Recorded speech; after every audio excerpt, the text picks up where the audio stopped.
World Series of Fighting hits Miami in an incredible card in store for us. Two brothers of famous fighters, Dan Lauzon and Carson Beebe, are on the card tonight. They'll be trying to make their own way in the cage. They'll be trying to make their own name inside there and perhaps even outshine their brothers in the future. We also have two very famous fighters on the card who have been at the top of their game in the past. John Fitch, Miguel Torres, two outstanding elite fighters who both find themselves in must-win situations here tonight. And the main event will be a great one. Josh, the People's Warrior Berkman, who's won 8 of his last 9 fights, and he's won 5 fights in a row, stepping into the cage with Steve Carl, who has won 6 fights in a row, and this all for the inaugural 170-pound welterweight belt here in World Series of Fighting. On this episode of Jay's Brawl Call, it is World Series of Fighting number 6.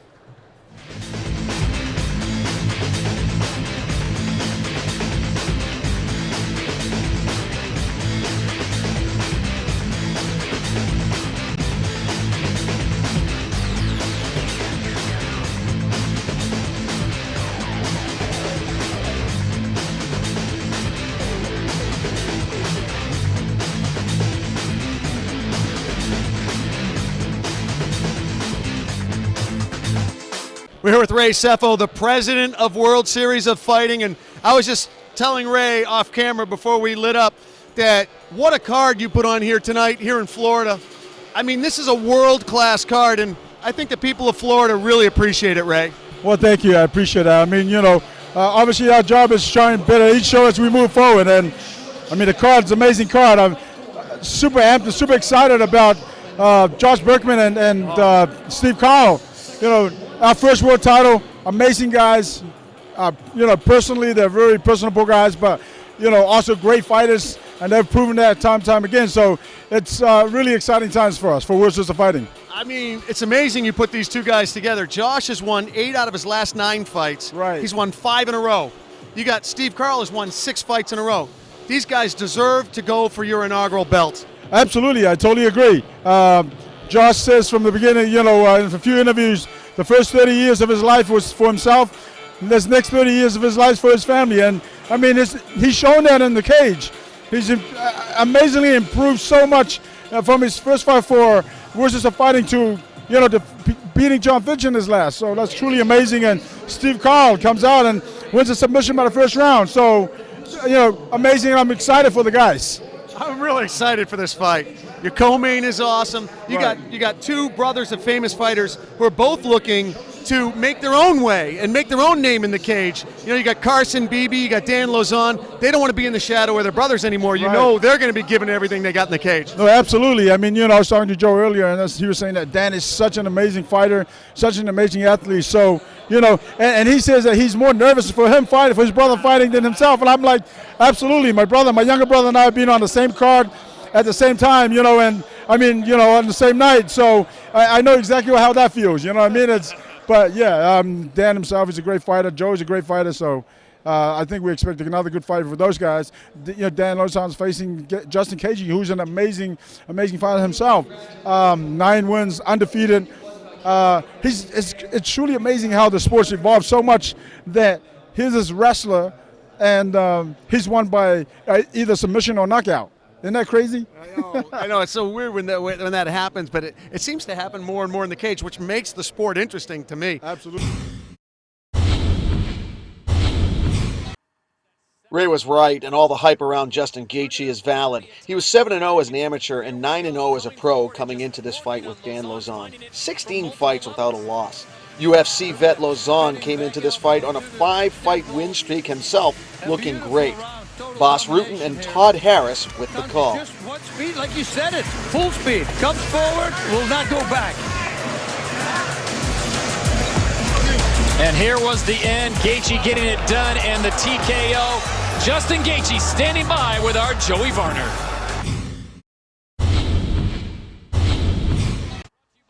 A lot on the line for bantamweights Carson Beebe and Marlon Moraes.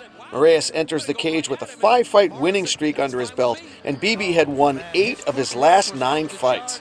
We pick up the action with Todd Harris, Boss Rutan, and Joey But this Varner. good. The cutting the angle side to side. I'm telling you, I said it before. Professional boxers, if they look at this, they're going to go, okay, now I get it. This is good. The left hook and just put him down. Carson Beebe taking a heavy shot from Marlon Moraes, and it's Moraes who gets the win in 32 seconds of the first round. Marlon standing by with our Joey Varner. Marlon Moraes, congratulations on a devastating knockout. How great does it feel to train so hard, come out here and put on a performance like that? I don't know, man. I think only God can explain, you know. God giving me the strength and the power to be here today, you know. A lot of people want to be doing a simple job, and they can, you know, and I'm so glad to have my hands, my legs, you know, be healthy, to train hard, and that's it, man. I'm fighting here in Florida, man. I'm from Brazil, but I came to Florida 3 years ago, and man, I love Florida, man. Florida is the best place to live, you know. Everybody gets me here, you know. I'm so happy now, man, and thank you, World Series of Fighting. Now I want to get my belt, man. You came out more aggressive than usual. Your fists were flying, guns a-blazing. Was there a sense of urgency to put him away early? Man, he's a wrestler. He comes hard to take me down, but I was ready, you know, and he was too close to try to take me down. I could hit him with some punches. This is what happened, you know. Well, congratulations once again on an amazing performance. Thank you, and man, this is for me, for my friends, for Nova Friburgo, for my family, you know, for my team, Ricardo Almeida. I'm so happy. Valor MMA. Thank you, guys.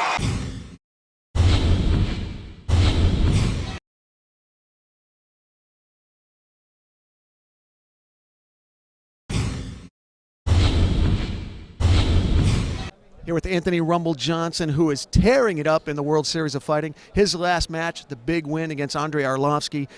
How nice does it feel to find a real solid home where you can demonstrate your skills and where you're well respected? Feels good. I mean, I don't feel like I have to look over my shoulder right now. I feel like, you know, this is a place I belong. I feel comfortable, and I don't have any worries.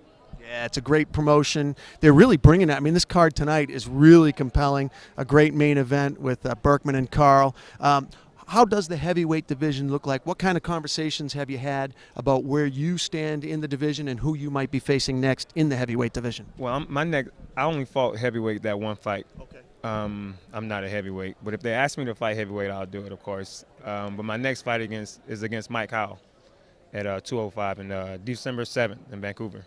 It's funny, I was sitting here with my crew and we were watching you talk to some of your friends and we're looking at them. I'm like, light heavy or heavy? Light heavy or heavy? We're trying to figure it out. We looked at your back and we compared you to Jason, and I said, how much do you weigh, Jason? He said 240. And I said, okay, then Anthony's definitely a heavyweight. How hard is it cut once you go up? What do you weigh? What do you walk around at? I'm 235 right now. Okay.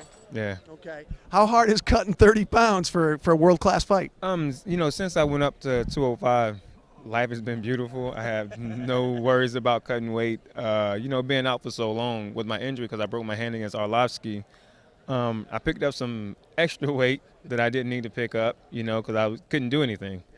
Nobody's fault. You know, I was just being lazy. But it's coming off. I'm eating healthy again. I'm training hard every day. So the weight is going to come off. I'm not worried about my weight issues anymore. You said you'd be happy to fight in the heavyweight division or the light heavyweight division. Do you have a preference? No. Okay. Well, actually, I do. I prefer 205 because I don't need to be fighting guys like Arlovsky. That dude is strong. He hits hard. He's tough. But I'll do it again if they ask me to. Yeah. And have they given any inclination? I'm very curious to know because we love to watch you in the light heavyweight division because I think in that division your hands are so fast and you're so much bigger and stronger than most of the other light heavies. Have they given any inclination about where they would prefer you? No, they honestly, like Ray Sefo said it yesterday, I'm going to be where I'm comfortable at. I'm comfortable at 205. You know, I mean, fighting at heavyweight was cool because I got to, you know, not be too strict on my diet, but strict enough. But getting down to 205, I got to eat clean. I got to do a ton of cardio still, you know, just to make sure everything is working on all cylinders. So I just prefer 205. It's just, I feel better because, you know, like I said, I get to eat a lot healthier doing that. I hate to make this program not evergreen, but I am going to put I want to get your opinion on the main event tonight. It's a welterweight belt, and I believe it's the inaugural belt for WSOF. First time they're putting a belt up, and it's a real compelling with Steve Carl and Josh Berkman, both guys. Berkman I think he's won 8 of his last 9 fights, 5 in a row. Carl's won 6 in a row. Who do you like in that welterweight matchup? Both guys are extremely tough. I don't know much about Steve Carl. I mean, he's fighting for a title, so obviously he worked for it. So that alone, he has my respect. With that, Berkman is my boy. So, you know, I kind of have a loyalty thing going on. But this is fighting, you know, so I know how Berkman fights. And I really know how Steve Carl fights. So I can't really say what's going to happen, but I think Berkman's going to win. He's a vet. He's been in it for a long time. I remember watching him on the show, The Ultimate Fighter, and now I'm fighting with him with the same organization. I mean, I'm going to still give it to Berkman just because he's scrappy. He's scrappy. You know, yeah, he's scrappy. He's exactly. I was going to say he's calm, he's cool, he's relaxed. You know, he knows what to do. You know, he proved that his last fight with Fitch, which shocked everybody. You know, I knew it can go either way, but I didn't think it was going to go down that way. Yeah. So, but I think Josh is going to do his thing. He's been dreaming of this for a long time. He's been preparing for this opportunity for a long time, regardless of what organization it was with. So I don't think he's going to let this slip through his fingers. Well, I'm confident in saying that the folks at home cannot wait to see you in the cage again, Anthony. You've never had a boring fight. Anthony Rumble Johnson, all I can say is I'm glad I'm not Mike Kyle right now. This guy is serious and such a pleasure to watch. Thanks for being with us. Thank you so much. John Fitch found himself in a must-win situation, coming off back-to-back losses to Damian Maia and Josh Berkman. His opponent, Marcelo Alfaya, was in the opposite position, coming off 3 straight wins and looking to knock off the former elite Fitch and make a big name for himself. Alfaya had everything to win and nothing to lose. And Alfaya weathered it, and then he started to get after it, but it was John Fitch early, clearly in the first minute and a half. Yes, and I think he was going very strong. Look how he escapes here. We have another one that he escaped the back door. Look at that uppercut landing really hard. And the third and final round, I say this one is all John Fitch. It was everything he hit was almost connected. Look at that uppercut left hook, those punches. Yeah, so I didn't see the split decision. And we send it inside the cage. Joey Werner has our winner. John Fitch, congratulations on your victory. It was a back-and-forth battle. When that bell rang to end the fight, how confident were you that you did enough to get the decision? I was fairly confident I did enough. I did a lot of damage, a lot of striking, a lot of stuff on top. He was able to control a lot of positions on me, which I wasn't expecting because he was really strong. But, you know, I don't think that was enough to win a fight. He did a great job of controlling the positions. He also did a great job at taking you down. Were you surprised at his wrestling? A little bit. I mean, he was so strong against the fence. I couldn't make the room I needed to get away and escape.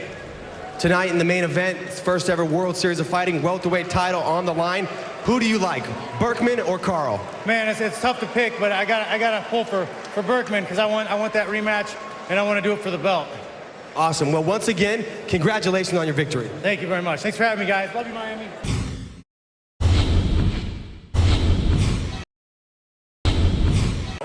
And I agree with President Ray Sefo. The 2 welterweights getting the title shot tonight totally deserve it. Stephen Carl with 6 straight wins in a row, all in the first round. And Josh the People's Warrior Berkman with 5 straight wins in a row, all against tough guys, including a first-round 42-second chokeout of John Fitch.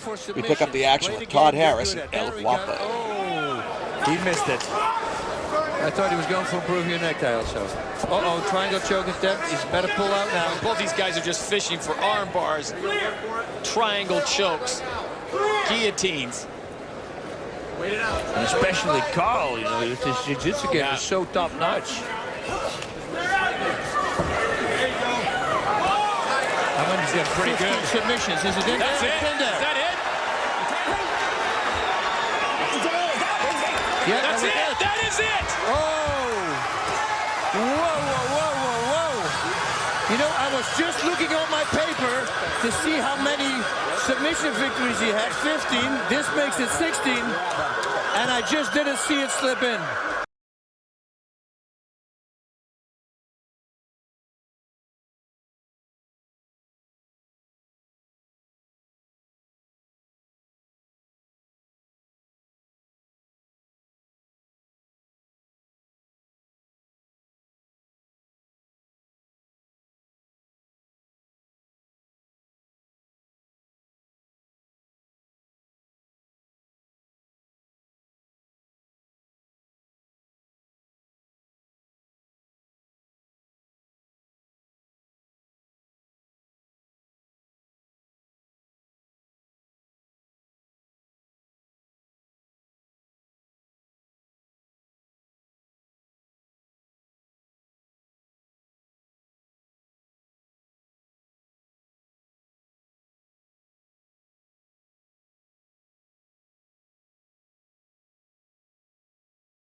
Here with Josh Reddinghouse, came up big against Alex Vila, a very tough opponent. I'm sure you know that he was probably the toughest guy you faced yet.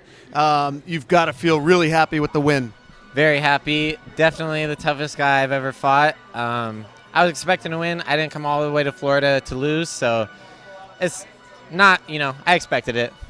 There was a lot of good back and forth. He's known as very tough on the ground. You were real flashy on your feet. You had some real good movement, good head movement, great kicks. Do you attribute your stand-up game as to what gave you the edge in the decision? Most definitely. That's what I was looking for coming into the fight. I was looking to shut down his takedowns. I told people don't sleep on my wrestling either. I said don't be surprised if you see him on his back. I put him on his back once. But the game was to outstrike him, stuff his takedowns. I was looking to put him away, wasn't able to, but a win's a win, and I'm still happy. I got a personal phone call from Brian Hallquist at Cage Sport up in Seattle. He wanted to wish you congratulations. He knew I was covering the fight, and he wanted to send out a special shout-out to you. You're a longtime veteran of Cage Sport, and he was so psyched to find out about your win. Awesome. Thanks, Brian. He's a great guy. Gave me the chance to fight on Cage Sport, gave me publicity, gave me great opponents to build my career on. And, I love Cage Sport. I'll be there in attendance. I'll be there cornering my guys. And, yeah, it was awesome. I know he's going to want to try to snag you back.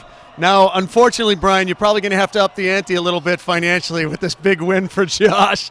But we're really glad to have you come out and support Cage Sport. I know they have big plans. I think they got between 12 and 16 fights scheduled for next year. So they're really bringing it in the MMA space, and we know we'll see you cage side. Definitely, yeah. Brian's doing big things up in Washington. I've always said it's the best promotion in Washington. I was trying to get on the card for a long time. I was really happy to be there, and yeah, just best of luck to Brian.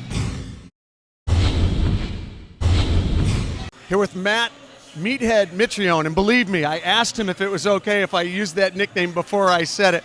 Matt, how you doing these days? Not bad. Recovering from surgery, kind of healing my wounds a little bit, licking them up, and I'll be back at it pretty soon.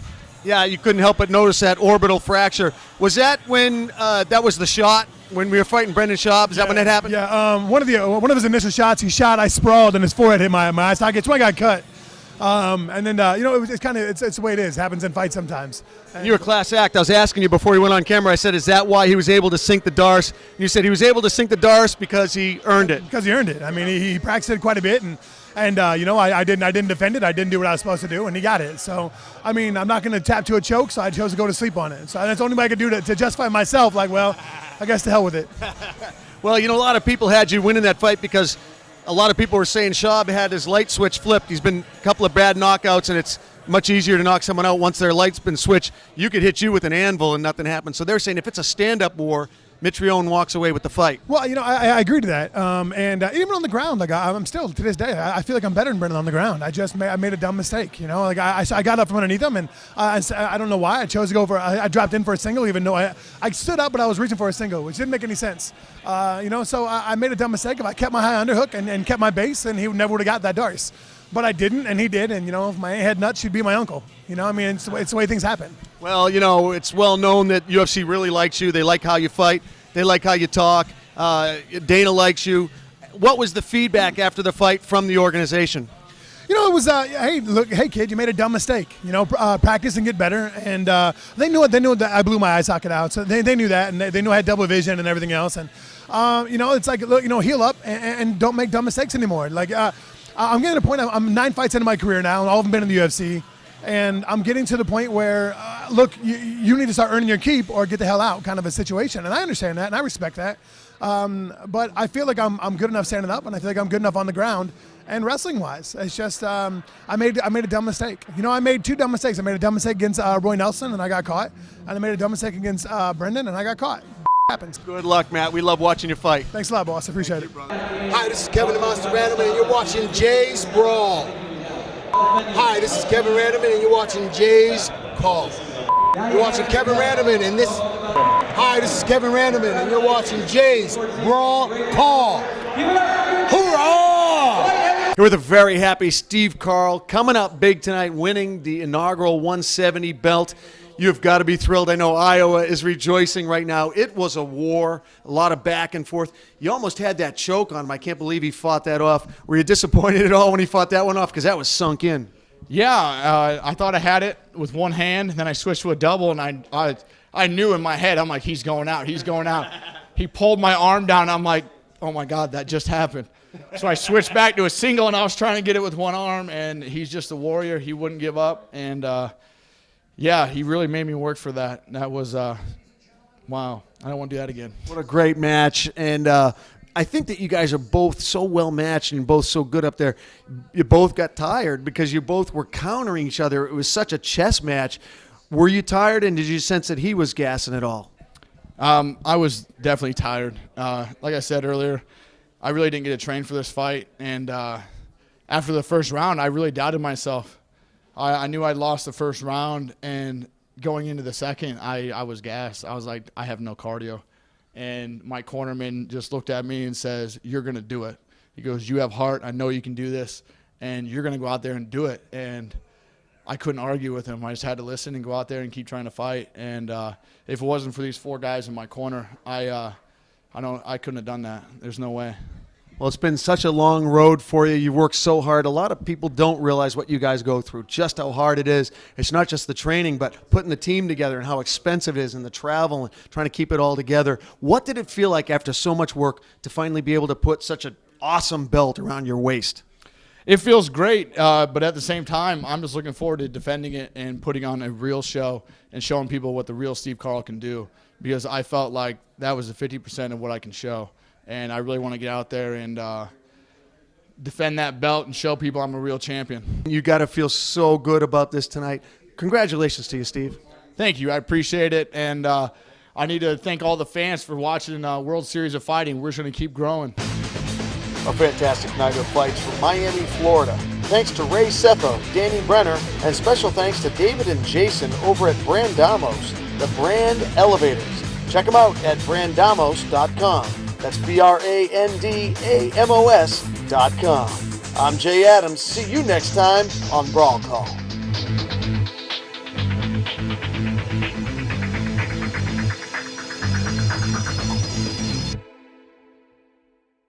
I'm Matt Mitrione, and you're watching Jay's Brawl Call.